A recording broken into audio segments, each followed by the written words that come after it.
WaxMelters High Viscosity Filler Troubleshooting Guide. Pump motor seizing.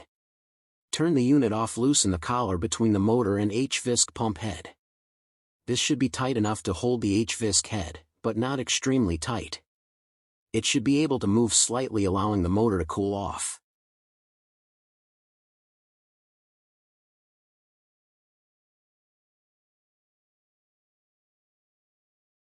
Check the pressure release nut on the front of the HVISC pump head, loosen the nut, and turn the threaded bolt itself to the left all the way. Put it back in a couple of turns, then tighten the small nut again. This will lower the pressure on the pump.